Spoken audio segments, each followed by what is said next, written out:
Je vous avoue que j'attendais ce moment avec impatience. On repart ça ensemble pour une 11e saison. Bienvenue à La Voix. Là, il y a une question. La 11e saison de La Voix, c'est dimanche. Est-ce que Charles Lafortune va réussir à se rendre au début du show? Parce qu'il devait être en studio avec nous, mais on vous a parlé de problèmes de circulation tout le long de l'émission. Alors, notre invité est pris dans la circulation. Salut, Charles. Alors, chronique circulation. Chronique circulation, quoi c'est? Pas beau sur les routes. Alors, au coin de Marseille et Vio, il y a Vio là, qui est complètement barré. Je suis derrière le stade olympique. Et mon Waze m'indiquait que j'allais arriver chez vous à 9h. J'ai dû tourner à gauche et maintenant, il m'indique que je vais arriver à 9h17. Ouf. Ça sera pas possible. Mais est-ce que c'est glissant sur la chaussée? Ça ressemble à quoi? Parce que je trouve que tu fais bien ça, là. Ouais, ben, c'est pas tellement glissant quand t'avances pas. Tu sais, je veux dire, Non, c'est ça.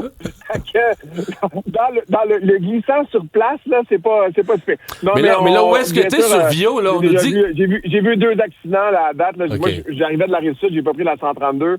J'ai passé par le tunnel, puis là, ben, je prends la route de Hochelaga, là. J'ai parti complètement de l'autre bout. Dans là, l'Est, là, les pentes entre Hochelaga et Sherbrooke, on a des gens qui nous écrivent depuis tantôt pour dire qu'il y a des camions qui sont pas capables de monter la côte entre Hochelaga.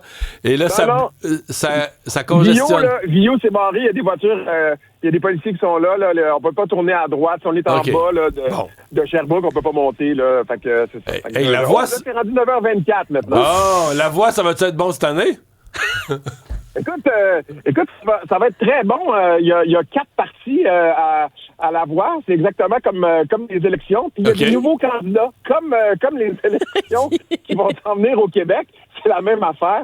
Ça va être c'était vraiment une très bonne cuvée cette année. Les coachs, c'est très bon. Tu réalises aussi que ça fait longtemps que ce show-là roule en ondes. Puis mon exemple le plus probant, j'ai une candidate qui a fait La Voix junior alors qu'elle avait 7 ans, puis elle participe à La Voix cette année à 17 ans. Aïe. Quand moi, je lui ai demandé en entrevue, qu'est-ce que tu te souviens de La Voix junior? Elle m'a regardé et elle dit, mais tu sais, j'avais 7 ans. C'est flou dans ma tête. C'est comme, mon Dieu, je suis rendu là, je remémore des souvenirs à des gens pour qui, eux autres, c'est flou. Fait que, ben, ça en dit beaucoup du succès de l'émission. C'est encore très bon. Moi, je suis encore super émotif. Je sais pas si c'est mon andropause, là, mais je suis super émotif d'animer ça.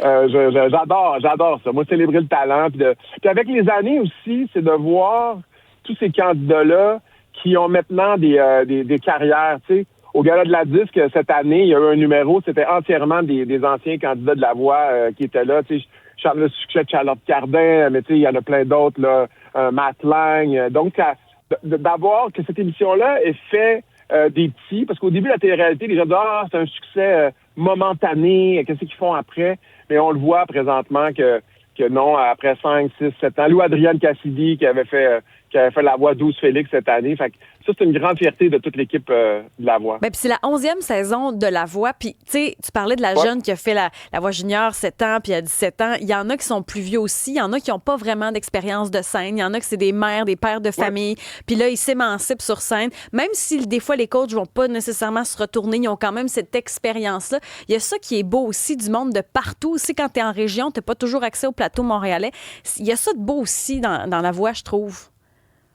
T'sais, on a des gens qui ont de l'expérience, c'est-à-dire qu'ils ont fait les bars, ils ont fait des groupes de party aussi, des corpos. Puis on a des gens, puis ça, c'est arrivé à la saison où est-ce qu'on a décidé qu'on faisait plus de première audition en personne. On demandait aux gens de nous envoyer, les gens se filmaient, ils ont tous des micros à la maison, puis de nous envoyer une chanson.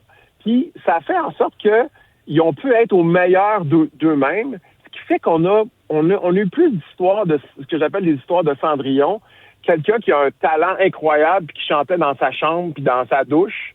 Puis des fois, personne quasiment au courant sait que cette personne autour est au courant que cette personne-là a ce talent-là. Fait qu'on a ça aussi dans l'émission cette année. J'ai une candidate en tête, là, je vous vendrai pas de punch parce que c'est quelqu'un quand même qui se rend loin. Sa famille est complètement découvre le talent de cette personne-là devant tout le monde en même temps que nous.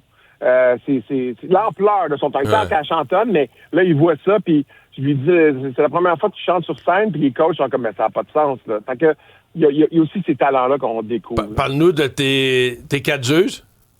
Tes 4 coachs? Ah, mais les coachs, ils ont moi, j'ai l'impression que je suis dans Friends, là. Tu sais, j'ai c'est 4 personnages très, très différents. Il y a un casting très bon. Tu sais, Corneille, qui est le sage en haut de la montagne, là, qui est vraiment, qui a toujours, c'est comme un fortune cookie, là, il y a toujours une pensée sage. Sort de là. On a Roxane qui au début avait le sentiment, le syndrome de l'imposteur, arrive des réseaux sociaux. Puis, elle vient foutre la pagaille.